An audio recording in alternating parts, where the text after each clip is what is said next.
Today's episode of The Mismatch is brought to you by Belvedere, part of a 600-year Polish vodka-making tradition. Belvedere vodka is all-natural, made with 100% non-GMO Polska rye and pristine water. Belvedere has championed Polska rye vodka and superior natural ingredients since its inception and continues their mission with its new Belvedere Single Estate Rye series. These award-winning vodkas, Smagori Forest and Lake Bartasek, are two distinct-tasting vodkas born from unique terroir and expert craftsmanship. Much like the expert craftsmanship of Steph Curry. He works for hours and hours and days and months just so he can hit the daggers like he did in Game 5. Taste the difference and enjoy Belvedere's new Single Estate Rye vodkas on the rocks or in a delicious cocktail today. Belvedere is a quality choice. Drinking responsibly is too.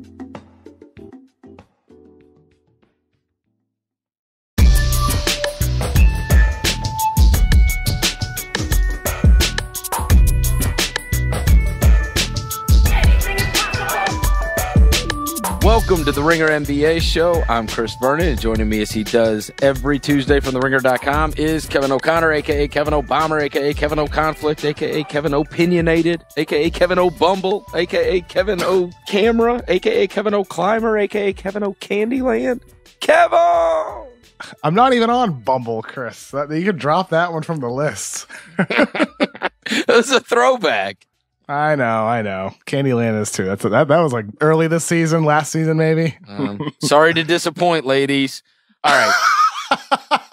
You just got back to California where you will be set up for Game 6, and you were at Game 5, which saw the Golden State Warriors win that game. We are going to get to the game, but before we get to the game, I want to ask you about all these pictures I have seen, and I read about this like unbelievable night that evidently came together for you in the wake of the charity that you had put together over the course of the last couple of weeks. And stellar turnout, sold out event, raised over $10,000 for Dunk on Cancer. Tell me about this thing that you guys did in Toronto.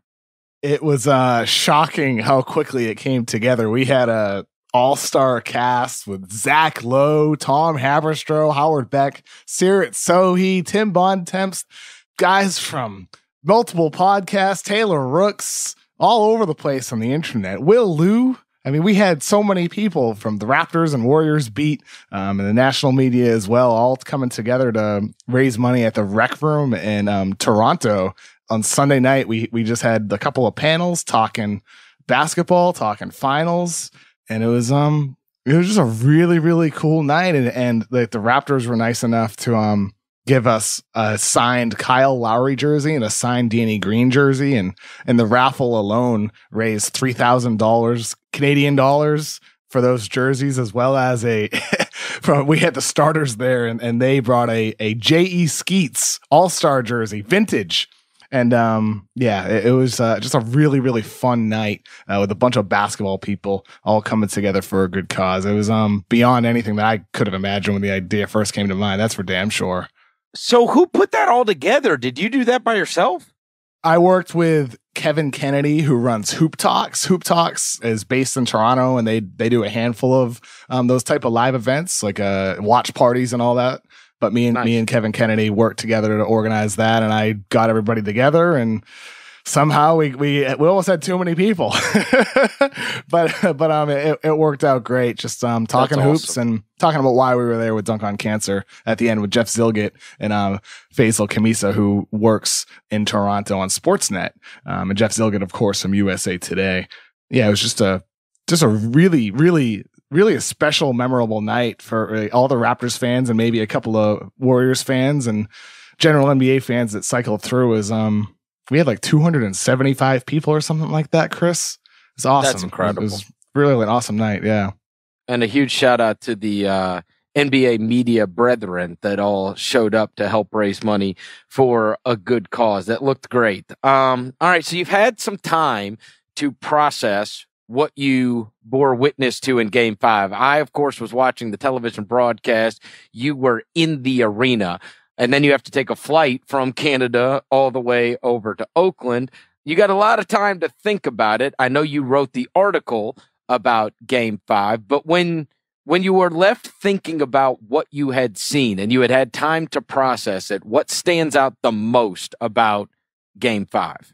Is it the KD injury? Is it the Splash Brothers coming up huge at the end? Is it Toronto gacking it, with the last 3 minutes, only scoring 2 points? What stands out the most to you? I think it was really just the overall heart and will from the Golden State Warriors in that entire game. When KD went down, well, first of all, in the first quarter, I was sitting there right next to Danny Chow and Brian Scalabrine, who does radio with Sirius XM with Frank Isola, and Scal and I were chatting during the first quarter with KD, just the way he was performing. That's what the Warriors look like. With Kevin Durant spacing the floor, his switchability on defense, some of the defensive rebounds he got or deflections that he got on boards, preventing Serge Ibaka offensive rebounds, so little things like that all adding up. It was like, finally, we're seeing the Warriors at full strength with KD, who looked awesome out of the jump. And then the injury happened.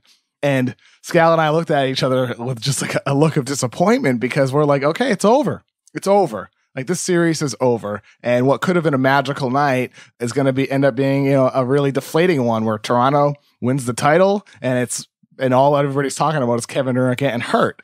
But that wasn't what happened. What happened was the Golden State Warriors just really, really turned it up on the defensive end of the floor. Steph Curry had, in my opinion, one of the best defensive games maybe of his entire career, but certainly of the postseason, with the effort he played in man-to-man situations and off-ball situations. Draymond Green was unbelievable, had his best game of the series as well. Iguodala looked like vintage Iggy.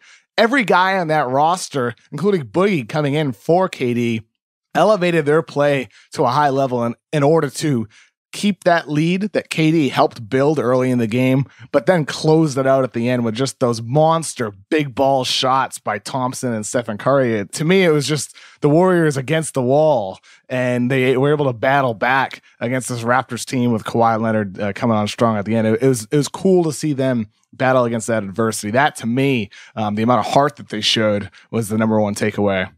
And the Raptors helped them out because they did everything they could to not put them away.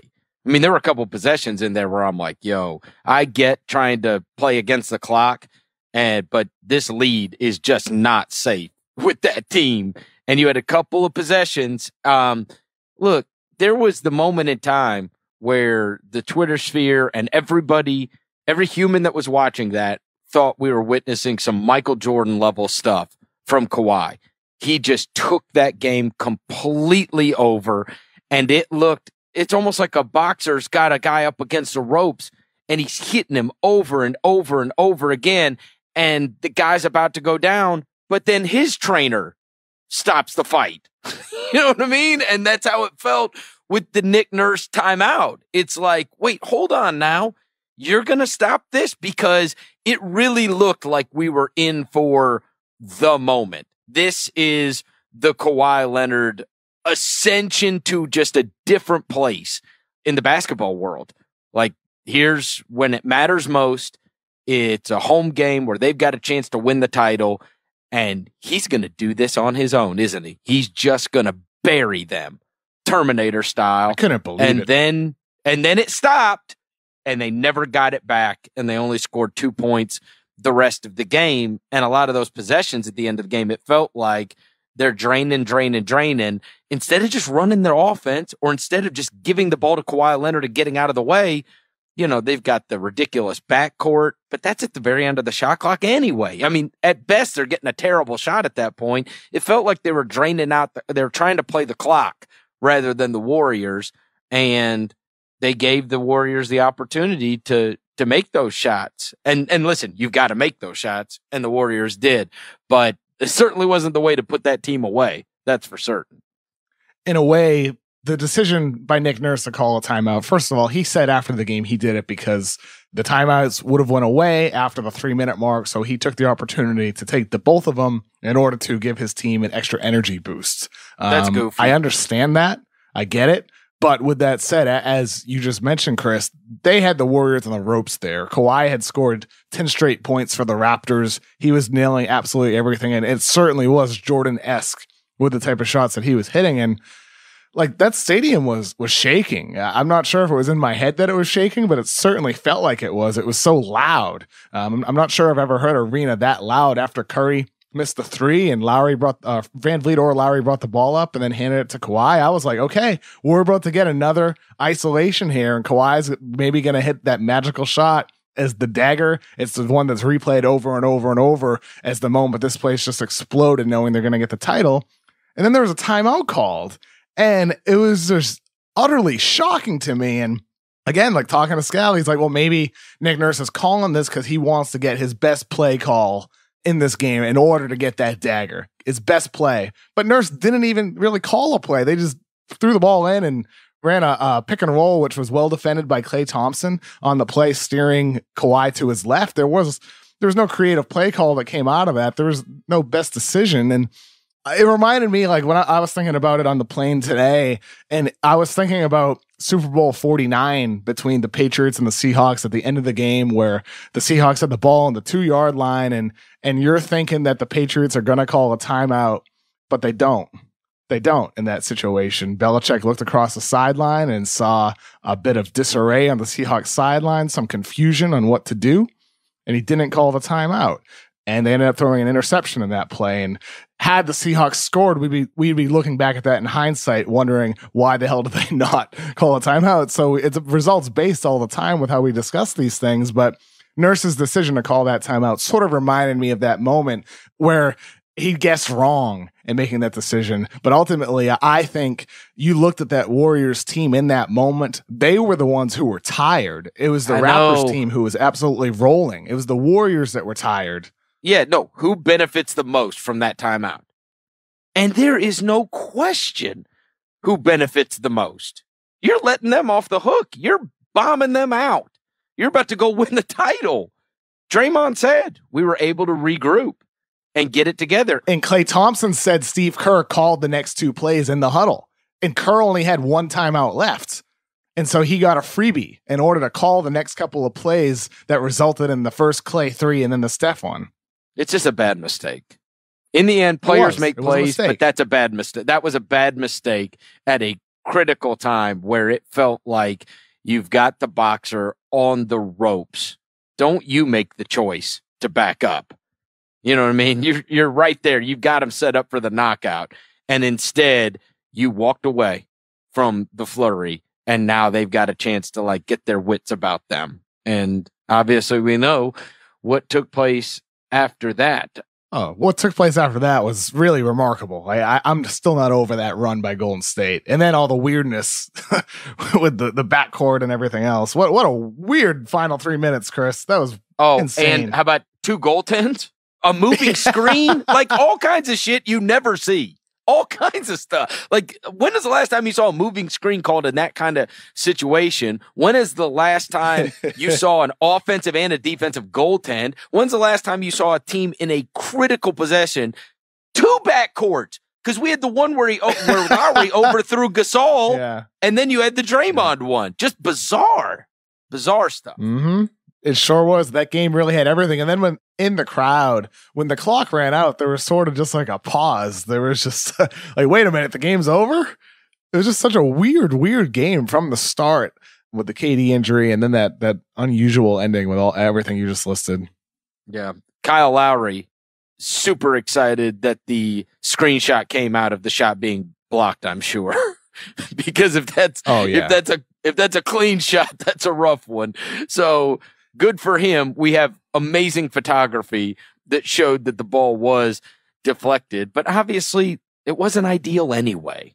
It wasn't ideal, for that to be what takes place at the end of that game. That's not what you want to take place at the end of that game. And so, especially with a chance to go win the game, and that's the shot you get. By the way, that block by Draymond, though, to me, that block is so similar to the block that he had on LeBron in the 2015 finals in overtime of Game 2, where, like, when people talk about wingspan and the NBA's obsession with wingspan, that's why. Because Draymond has a 7'1" and a 1/4 inch wingspan. If his arms are half an inch shorter, he's not blocking LeBron's shot at the rim. He's not blocking that Lowry 3. And who knows how history would be different just by the little difference in wingspan in order to reach up and block that shot. It was weird, and this might be a little too long ago for you to remember. I don't know. But Carmelo, the year that they won the title, Syracuse, they beat Kansas in the title game, and Hakeem Warwick blocked a shot like that to win the game. That's how they won the national title, was this incredible block. Anybody could go look it up on YouTube. It's this incredible block, and it's like, it does not look like he's going to be able to close the distance, and he does.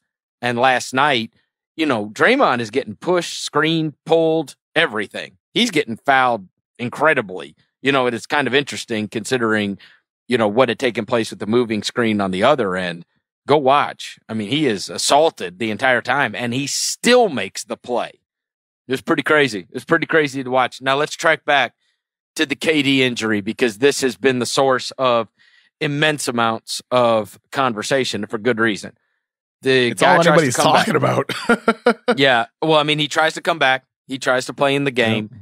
He looks like, I mean, I think if you would have asked any of us as basketball fans, especially after he buries those 3 threes, it's like, oh my gosh, we're possibly in for real history here. They came out, they looked like the old Warriors. They're scoring a ton of points in the first quarter, and they're rolling on along. And then the second quarter comes, and then the injury comes, and he goes down, he grabs his heel, and immediately everybody knew, like, oh no, what is going on here?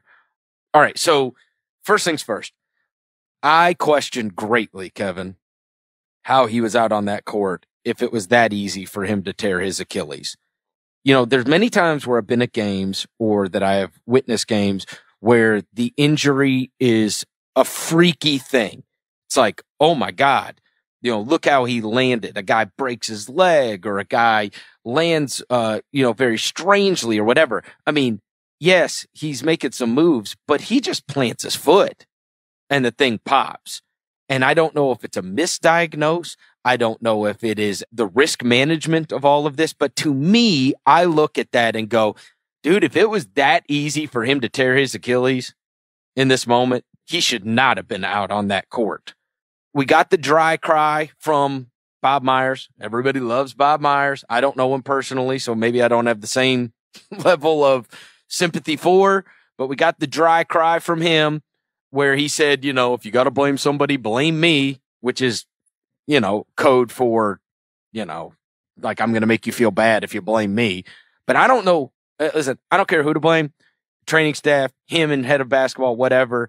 To me, if it was that easy for that guy to pop his Achilles, he shouldn't have been out on that floor. And that should be known. It's disappointing. I tend to agree with what Richard Sherman tweeted about earlier today, where he said, this, I'm just reading his tweet here. Richard Sherman said, "It really frustrates me listening to current and former players act like anyone could have kept KD from playing last night. Every single athlete worth their weight dreams of playing in the championship game of their sport, and most of us are making that same decision. Hashtag stop the BS." I tend to agree with that, where it's like, first of all, KD was awesome. Second of all, I really don't think the Warriors would have allowed him to play unless they felt some level of confidence that he would be okay. It's different if a guy is medically cleared or not. That's what I am questioning. Okay? If a guy is not medically cleared and he said, to hell with you, what you're saying, I'm playing. All right? I'm playing. But if you are medically cleared at that point, because this is exactly what we went with the Kawhi stuff, they kept saying, he's medically cleared, he just ain't playing. Right? If you are medically cleared and you're not playing, all of a sudden that puts all the onus on you. Because then everybody can say, why aren't you playing? He's medical cleared to be playing. But the fact that he was medically cleared, I get it. Any athlete worth their salt's going to be out there. I'm saying he should not have been medically cleared if it was that easy for him to tear his Achilles. That's my opinion. Injuries always happen. And like with KD, I look at it like this. If anytime you go in to get surgery, there's risk of that something serious goes wrong. There's 2% chance of death. There's 10% chance of whatever. And with KD, even if a player is medically clear, there's still a chance for further injury. Just like right now for Kawhi Leonard to be out there with his quad problem, there is risk of further injury by him going out there. And so for Kevin Durant, It's so unfortunate. It's depressing.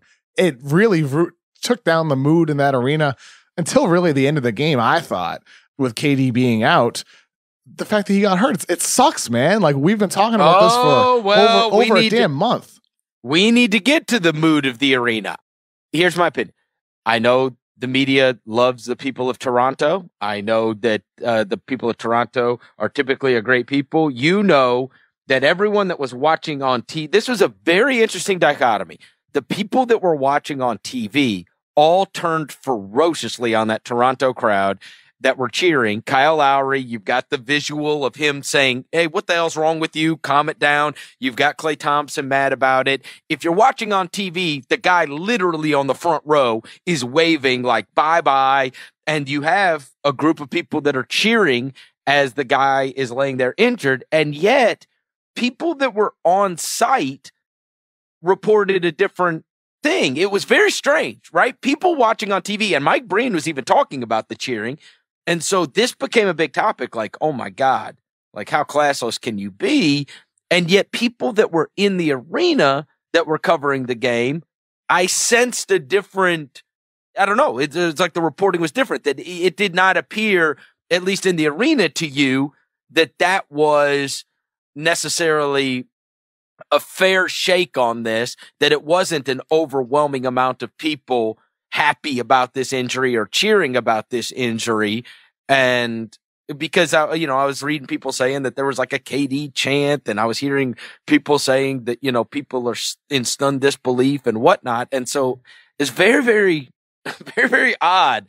The people that were at the arena, the media, were much nicer about the Toronto crowd than anybody that was watching on television. So explain this. One thing I'm curious about, you didn't hear the KD chants from the broadcast. I just want to make this clear. No. Okay. All right. So let me say this first. At the game live, when the KD injury happened, I initially did not realize that he got hurt. I saw him fall. I did not realize he got hurt. To me, in that moment, the loud cheering was because the Raptors had a 2-on-1 fast break and Serge Ibaka drew a foul and nearly got an and one. There was cheering for that. And that's what I initially thought it was. And then you realize Kevin Durant is hurt. And then there was a bit of a buzz in the crowd where like, oh my goodness, what just happened? Is KD hurt? And then maybe about 6 or 7 seconds later, it turned into a KD chant. It wasn't a long cheer or anything like that. I think the TV broadcast showed a couple of knuckleheads in the front row that were waving him away, that were cheering the injury. Just like, let's not act true. Like it was wait a minute. Wait a minute. No, there were people, and there were also people at Jurassic Park outside. Video was shown of them chanting FKD after the injury. There were a lot of people that were reacting negatively to the injury, but all I will say, inside the arena, I don't think the initial reaction with the cheering was for KD being hurt. It was for the fact that the Raptors had a fast break, and then there was a buzz that happened after that, like what just happened. I don't think it was cheering. And one last thing on that note, sorry for another Patriots, memory here, but it reminded me of, I was at the game Patriots-Chiefs in 2008 when Tom Brady tore his ACL, and I was sitting super high up in the nosebleeds with my dad. And I remember I saw the helmet hit Tom Brady's knee. And in that moment, I was screaming out loud, Tom Brady's hurt, Tom Brady's hurt, Tom Brady's hurt. And everybody around me was cheering loudly. And I had no idea about what, because my eyes were just on Tom Brady in that moment, sitting on the ground holding his knee. And what happened on the play, what they were cheering was Randy Moss caught like a 35-yard pass down the field. And then Randy Moss fumbled. Nobody realized that Tom Brady was hurt on the play. They weren't cheering that Tom Brady was hurt. They were cheering what was happening in the play. And so for me, it was, I was on the opposite end there where I saw Tom Brady got hurt. Here, I did not see KD get hurt. I was following the play. And to me, the cheering was about the fast break. There were idiots that were doing that, but for the most part, the far majority of the people in that crowd were not. I'm sorry. That's bullshit. They were cheering. There were a lot of people that were cheering his injury. And I am not going to judge Toronto or that entire fan base based upon those people. The people that are cheering on injuries are scumbags. Yeah. Every fan base has those people. Everyone. Of course. The only one that is totally like that is Philadelphia. Oh boy. And I say that because that's not true. When I was a little kid, that crowd went absolutely bonkers when I thought Michael Irvin was paralyzed for life and he was laying on the field. And I have hated the Eagles ever since because they were booing. And I am kidding, but they did have a jail in the basement of their stadium. That's pretty rare.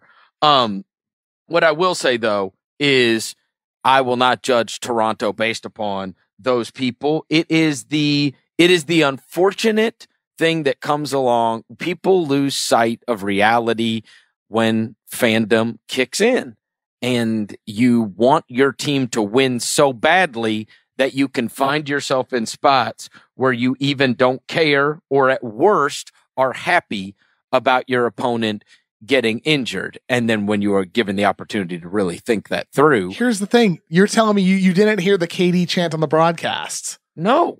Okay. But like I'm saying, like the KD chant happened within like 8 seconds. Well, that's because you were leading it. Come on, dude. I'm being serious here. It goes without saying that there were a bunch of idiots in the crowd that were cheering it. No da. But people were talking about this like all of Raptors fans are horrible people for cheering. It's like, no, there were people cheering the fast break just like there were people cheering the Randy Moss catch. The majority was that. It was a bad look, a bad representation of what is generally an incredibly nice and respectable fan base. But it's true for every fan base. That would have happened in any single city. Any city that would have happened. Listen, I don't think that Warriors fans sit around pushing opposing players either. But like that dumbass on the front row, right? It is the worst. It is the worst of. Yeah. And unfortunately, if you're watching the broadcast, it's literally right around KD that the cheering is taking place. And there's a guy on the front row literally waving to him. So the visual of it is horrible. It's horrible. And it's a bad look. Of course it is. So here's hoping that that will subside. Now, we do need to get to what the KD thing means, Kev, which is he's up for free agency. Now, he has a player option for $31.5 million.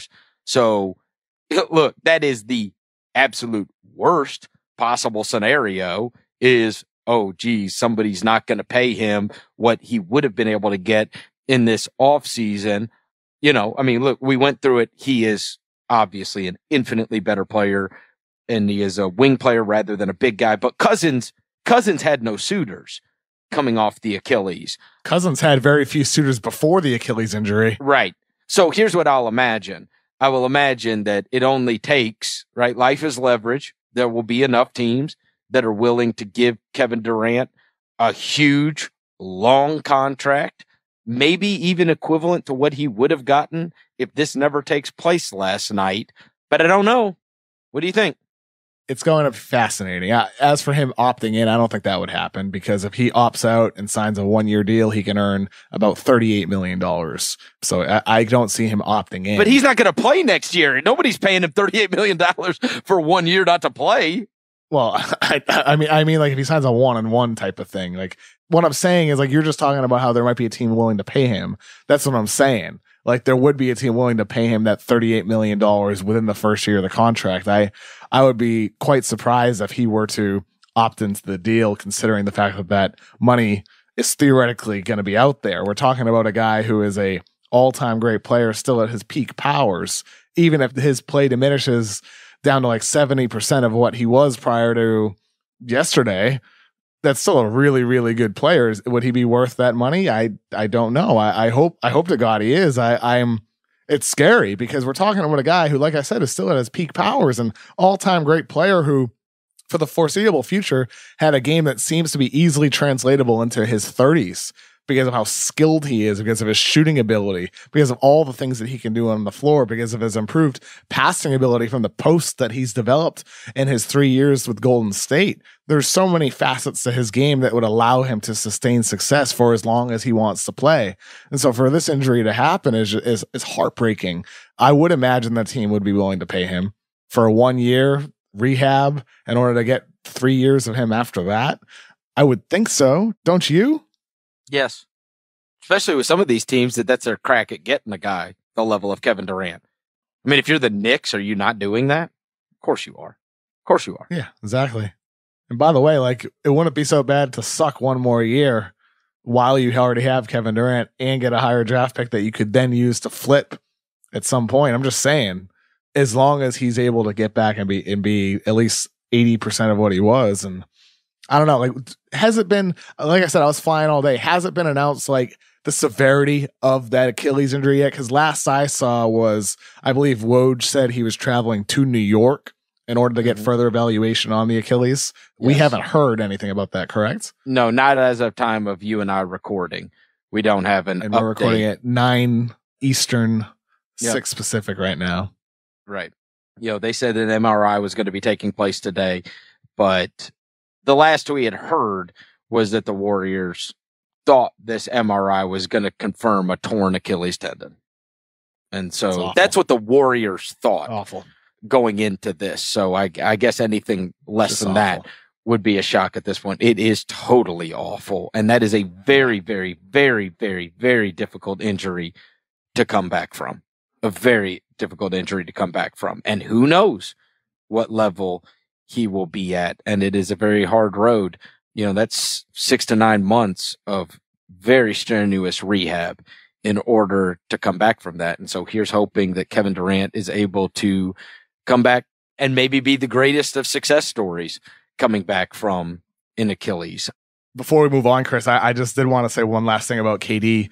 I thought Marcus Thompson from The Athletic wrote just a absolutely sensational piece about Durant and just the heart he showed. And I just wanted to read like 2 quick paragraphs from it, just really short, because to me, it summed up my feelings entirely about that performance and the decision by him to play last night. And what Marcus wrote was, there's nothing soft about Durant or weak or cowardly. You don't come from where he comes from, survive what he's been through, and make it to the top of his profession with those kind of attributes. Durant is absolutely worthy of his status as one of the all-time greats. Snakes don't do what he just did. Put it all on the line, probably knowing deep down he really wasn't ready. If he wasn't a warrior, he became one in Game 5. If people doubted his toughness and courage, whether he was worthy of being celebrated as arguably the best player in the game, what he did Monday silences all that. Actually, it proves he was all those things all along. And to me, that just really spoke to me when I read that earlier this morning, because it's true, like KD, ever since he signed with the Warriors, has constantly been questioned, constantly be called a snake and a traitor. And like, it is fun to joke about, like him riding coattails of a dynasty. But you know what, man? I'm not so sure that they win both those last titles without him. I'm not so sure that they're even win last night's game without him. KD is the trigger to them having a chance at being a three-peat, the chance at coming back from 3-1. The difference he made in that first quarter is what gave them that lead, which allowed them to just maintain it over the course of the game. Wow. And that's what helped put them over the top for an actual chance of coming back and winning this whole damn thing. I know there's an incredible homage. He's a great player, very well needed in this series for sure. But I mean, he's $30 million on the books. I mean, we do have to take a step back and say, if he's not there, they utilize that $30 million in a different way. They have proven. How? They can't. They have proven to be great without him, Kev. They, come on. Yeah, I know. They beat Houston. They distinguished Portland. And now they are going to a Game 6 on their home floor. And he's played 15 minutes. And this Toronto team is friggin' awesome. So this team only 12, is pretty actually. damn. So let's just slow down a little bit on the right. They're not here without him kind of stuff, because we have seen they have been great without him. To be clear, I mean a chance at a three-peat without him. I don't mean here in the finals. I mean a chance at a three-peat. That's what I mean. And maybe that's not true. Maybe they would have won 2 in a row without him. Who knows? I mean, he certainly made them unbeatable. Yeah. That's what we do know. Klay Thompson himself said that last night. He said, we're a very good team without Kevin Durant. With Kevin Durant, we're one of the greatest teams ever. I agree with that. I agree with that completely. That's pretty fair. Yeah. So they have to take the very good team into Game 6 because Kevin Durant is not going to be available. Yeah. You know, I know that you have push back on me throughout this series, but I've told you from the very start, Toronto can keep these things in a slower pace and a good scoring range, that they're going to have a chance. I think most would argue they could have won last night. The Warriors, who were averaging closer to 120 than they were 100, have failed to even get to 110 points in any game this series. So I do feel like this has been played. The whole series has been played in Toronto's range. And I think they got hit with the one flurry in one of the games they lost. And then obviously last night, they took their foot off their throat and Golden State got back up and hit some big, big shots. I don't know if they can win a game 6 on the road in Oracle in what will be the last game in that arena. They have proven they obviously can win in that arena. But, I said at the beginning of the series, I thought that if KD didn't play 4 games, that Toronto would win in 7. I think I'm probably sticking with that. I think that it will be on the verge of another one of these greatest comebacks ever. But I don't see Toronto losing 3 games in a row. I just don't. I think with this series, I have a hard time seeing Golden State losing 3 games at Oracle in a row. I have a hard time seeing them going in there and losing on Thursday night. I think this is going to go back to Toronto. And then, you know what? I mean, like, it's anybody's game. Like, so much of basketball is like, it's really just simple. Like, which team has a harder stretch, which team has a harder shooting performance. Stephen Curry and Klay Thompson in last night's game were a combined 12 of 27 from 3, hitting some absolute monster 3-point shots. Draymond shot well. Iguodala shot well. Boogie had a great offensive performance. Everybody shot well on that team. 20 of 42 total from 3. If they're any less than brilliant from 3, they lose the game. You know what I'm saying? So it's like so much of wins and losses comes down to just which team shoots better. That's a simple way of looking at it. But that's what I mean. Like, if it goes to 7, like, it's really anybody's taking it. We look at those 2 games, though. Is this fair? So it's 3-2 right now.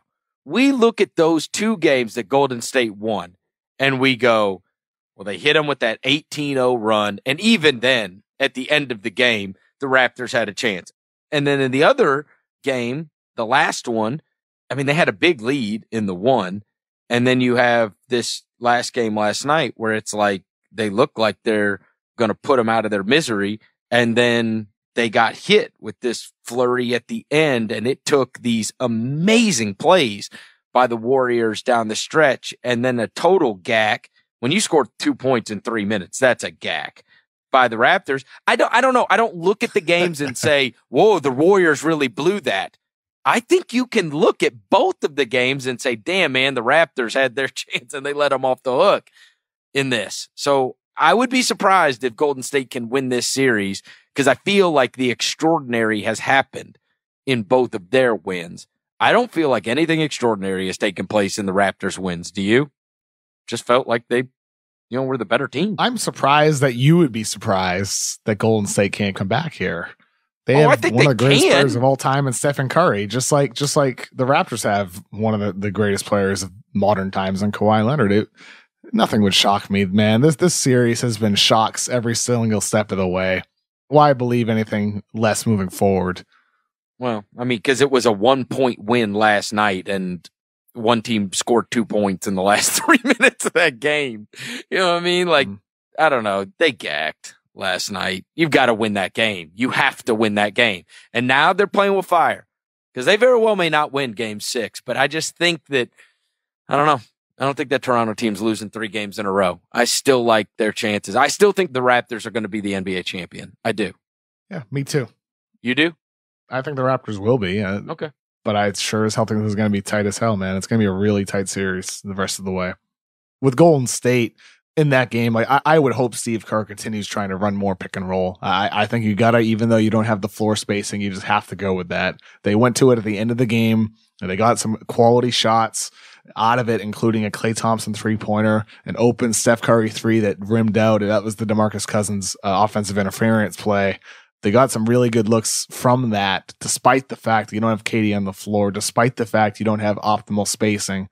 I think if you're Golden State, you still need to go to that. And conversely, with Toronto, like you mentioned earlier, Chris, it's funny. It's like running down the clock, like sort of goes to what you're talking about with playing a slower style, but sometimes you're draining it too much. And I think with Toronto, Golden State has been unable to stop Toronto's pick and roll all series long. So I think as many times as you can put Lowry in pick and roll and allow him to be a playmaker, you have to do that.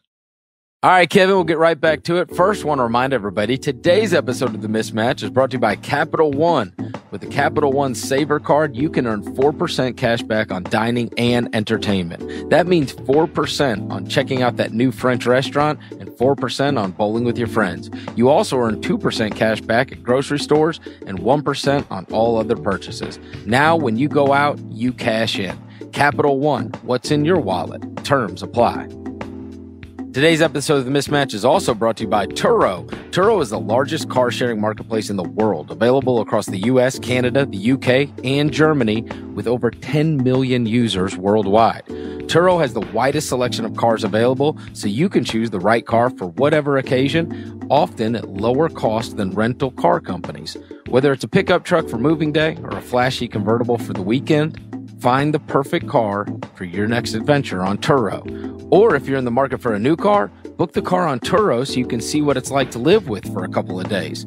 Hop on the Turo app or website, find and book the car you want, then meet the host, and they'll hand over the keys. Choose from multiple protection plans for each trip, which include up to $1 million in liability insurance through Liberty Mutual. Download the Turo app, that's Turo, on the App Store or Google Play, or visit Turo.com. Get $25 off your first trip when you sign up with the promo code NBA June at checkout. Terms apply. All right, Kevin, got a couple more things to get to before we get out of here today. We are less than a week and a half away from the NBA draft, which NBA Finals is lasting so long. Typically, this would be draft talk central, right? Over the course of the next couple of weeks. But the NBA Finals are getting all the headlines. The draft is going to take place a week from Thursday. When you have been around other people in the NBA, when you have been talking to people throughout the NBA about this upcoming NBA draft, what is the general sense you get about the thoughts regarding it? It's really not too much different than it was before, to be honest with you, in the sense that it's viewed as a top-heavy draft with Zion Williamson. People question R.J. Barrett versus Ja Morant. People at this point are sort of looking for those diamonds in the rough in the middle of the first round and deep into the second round. It flattens out pretty quickly in this year's draft class, whereas one team's treasure might be another team's trash, depending on your perspective on certain players. This is what I'm most fascinated in, is who goes for. You've got the Hunter people, you've got the Culver people, you've got the Garland people. I think that this is one of those years where you could see somebody fly up out of nowhere and end up at 4. You know, years ago during the Rose draft, I remember it was Derrick Rose, Michael Beasley, OJ Mayo. Pretty much everybody thought that those would be the top 3 picks. And then 4, when Westbrook went off the board, everybody was like, what the hell? Russell Westbrook? And you know what? It's probably going to be one of the names we all imagine. But I will tell you, I still don't gather that there is a serious consensus on the 4th best player in this draft. And it's interesting that the Lakers happen to have that pick. It could very well be moved by the time the draft comes around or moved on draft night. So they might not be drafting 4 for themselves.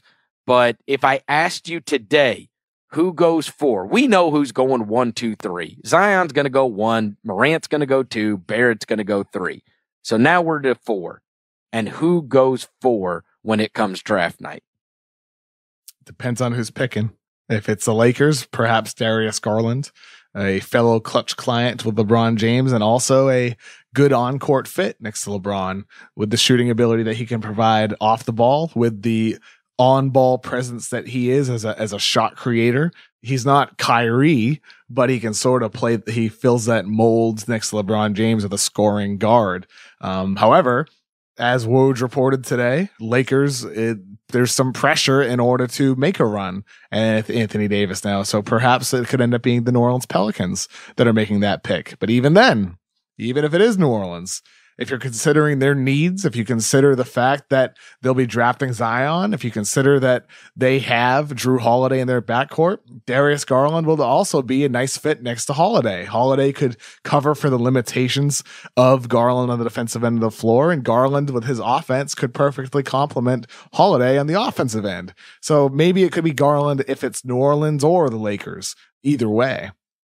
Do you believe strongly that there is a fourth best player? You have Culver on your big board as 4 as of right now. If I just told you, throw need out the window, Kevin, you know who's going in the top 3. Just take the fourth best player. Is your big board indicative of that? Are you a trust the board? I'm taking who I think is the fourth best guy. I think Jarrett Culver's the fourth best guy. Yes, Jarrett Culver is fourth person on my board and the fourth guy that I would take. Yeah, Culver's good. He's a really good player. Listen, when you suck, there ain't no such thing as drafting for need, in my opinion. That's what happens. That's how you end up with, you don't take Michael Jordan because you've got Clyde Drexler, because you've already got a shooting guard. And it's like, all right, like, dude, just take the best guy. Just take the best guy. No matter if you're picking that high, take the best player. What's interesting is I wonder who trades up.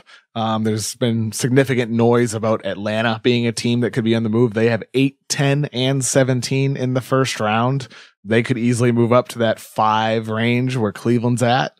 They're the team to really watch on draft night, because with Atlanta, there are a number of guys at that 8 and 10 spot that are good fits, that are going to be quality players, but maybe there's somebody that Travis Schlenk observes as a steal at 4 or 5 or 6. It makes it worth it to trade all 3 of those picks, or 2 of them, and then other assets in order to get up there. But I think that's one thing about this year's draft people are talking about that makes it so hard to predict. The fact that there's likely going to be a ton of movement on draft night, either with players, potential blockbusters like an Anthony Davis thing, or just trades within the draft, trade ups and trade downs that could make this a really, really an interesting night that makes it hard for teams to prepare and makes it hard for people to mock the draft because there's no consensus and there's so much potential movement. It could end up being a wild, wild night. Boy, I'm telling you, Kevin, when you said that, Woj put out that report about, the Pelicans talking to people and Anthony Davis deal and multiple teams. That's exactly what crossed my mind. Like, this is I bet you that Davis deal is one of those like 3-4 team just friggin' blockbusters. This massive, massive trade with all manner of teams involved. Because he's already reported, makes it sound like it ain't going to be a 1-for-1. I trade you Anthony Davis and I get whatever your return is. That this is just going to have so much involved, possibly 3-4 teams even involved, where you've got all kinds of players shifting around. And so you're right. Inevitably, there will be a lot of picks involved in that also.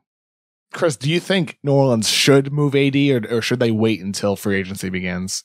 You got to tell me what the return is. It sounds like everybody is loaded for bear and that you might actually be able to get incredible return. And you are now building around with Zion in mind. Obviously, I want to keep a top 5 talent in the league, but if it's untenable, I want to get unbelievable return. Because look, Kev, we just witnessed how fast this can all change. And the Pelicans of all teams should know that. Once upon a time, they traded for DeMarcus Cousins, and then it happened to him. And I hate to bring this up, but it just happened to KD last night. You just never know what can take place. And that return may not be there. God forbid something happened to him.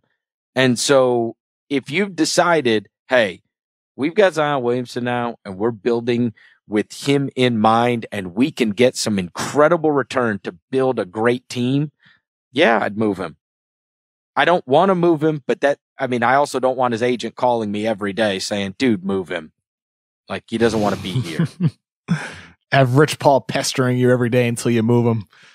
Well, and Griffin's got a great relationship with them. So he really has him on speed dial. It's not like some dude they haven't worked with before. They called him every day so he would build the team in Cleveland that they wanted.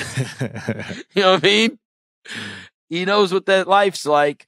It sounds like they can get amazing return. I think we're going to look up and we're going to say, damn, man, you never end up on the right side of it when you're trading a generational talent, but I do believe they could get incredible return.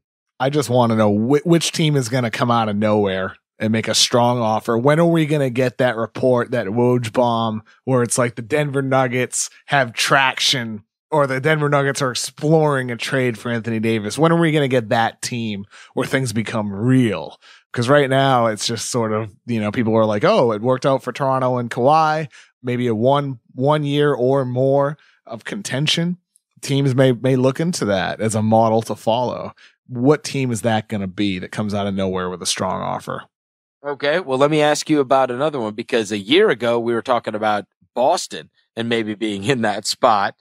And you know what? Forget about everybody. They got a lot of picks upcoming in this draft.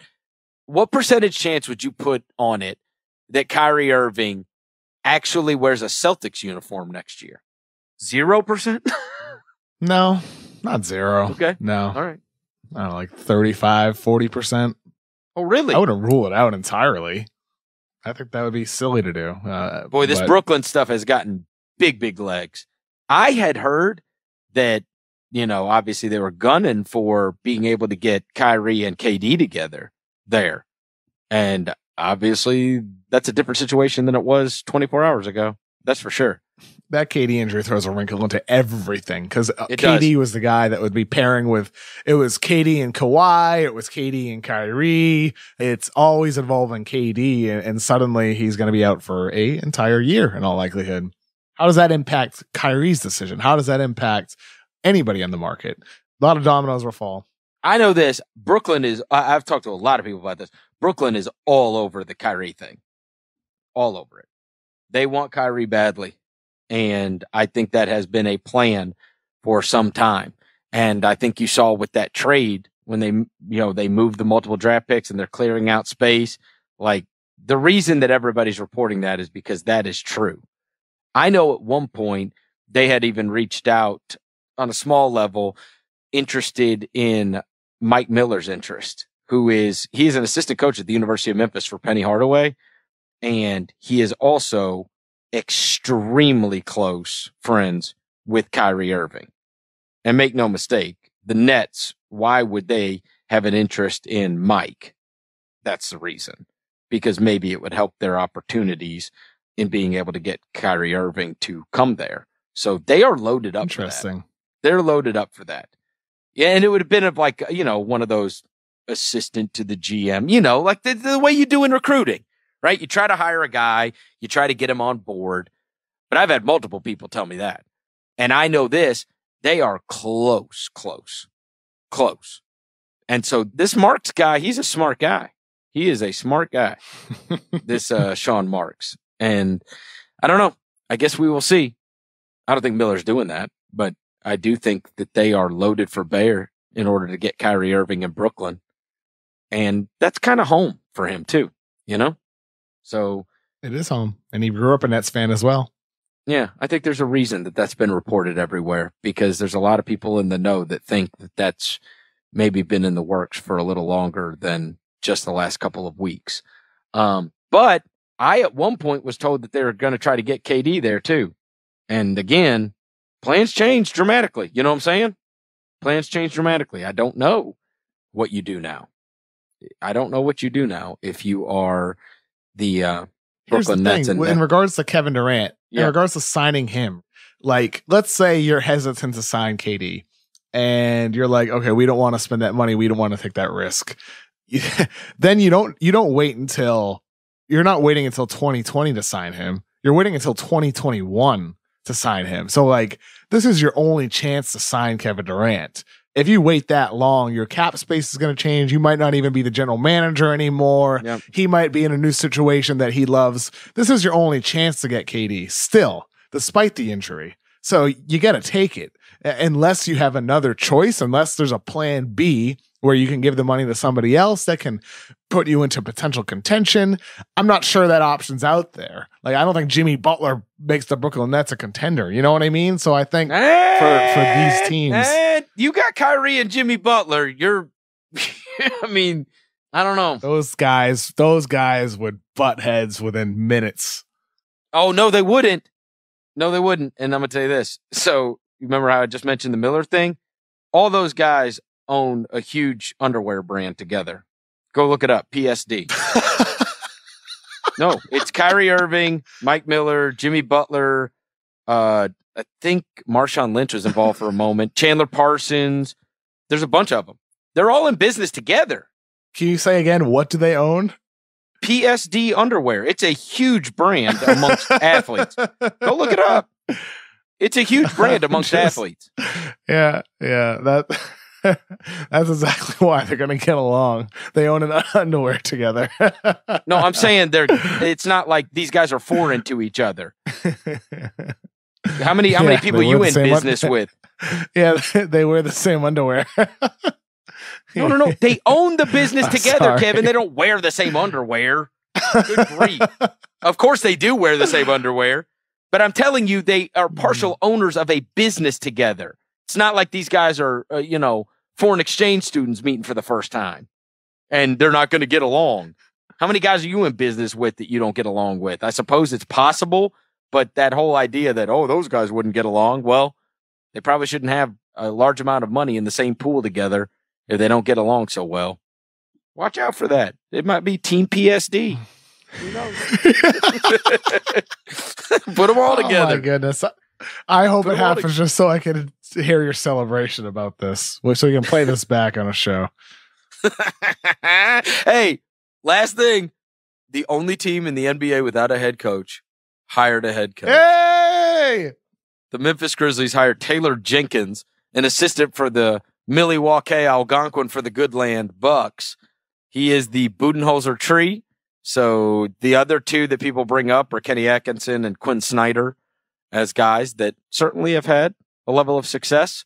And they're certainly good names if you say, hey, maybe you got the next, one of these guys. People have high opinions of those. I didn't know him before today. And of course you look him up. How about this? This cannot be common for a head coach. Number one, he's the second youngest head coach already in the NBA to only Ryan Saunders, who got the T-Wolves job. He went to the Wharton School of Business at Penn. He's an Ivy League guy. Then interned for R.C. Buford. Then coached for Quinn Snyder for the Austin Toros. And then coached for a guy named Brad Jones, who was on Jerry Sloan's staff long ago and is actually now the head coach of the Memphis Hustle. Great guy. But he coached for Brad Jones, so I'm sure that Brad had an influence, or at least put in the good word for him. And then coached the Toros himself. And then obviously he has been on Budenholzer's staff in Atlanta and Milwaukee. Do you know anything about Taylor Jenkins? I honestly do not. Nope.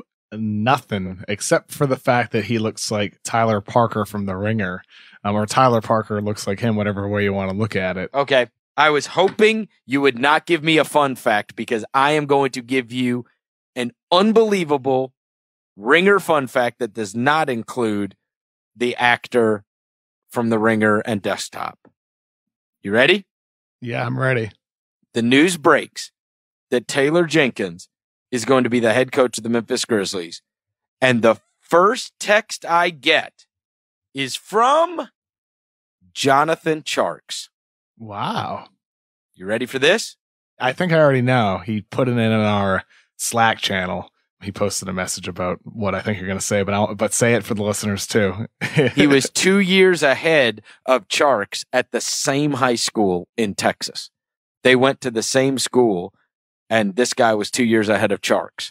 He was like, you guys just hired a guy from my high school. And I was like, wait, what? And they were not on varsity at the same time at the school. And I was like, well, is he a cool guy? And he said, everybody liked him. Everybody likes the guy. And obviously, super bright guy who went off to the Wharton Business School and was a graduate there at Penn. But yeah, he went to Tjarks High School. How about that? Huh. Pretty unbelievable. So he's got to be a winner. Tjarks dunking on him, I'm sure. Tjarks was tall. Oh, we've had this discussion. I've had this discussion many times with Tjarks. One of the most stunning people when I first met him in person. He stood up and I was like, damn, man, why are you so tall? I had no idea. You don't know people on the internet and what they are in person, but he was shockingly tall to me. Thought he was a giant. But yeah, Sharks went to high school with this guy. Anyway, he'll be introduced tomorrow. My buddy Kevin Arnovitz from ESPN says it's a great hire.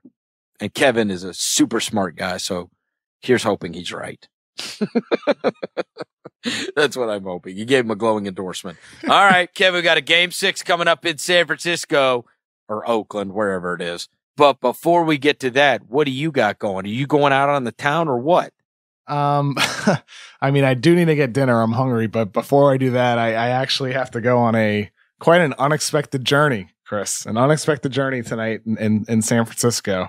After getting off the plane, I was alerted that my suitcase was swapped with a member of the Toronto Raptors.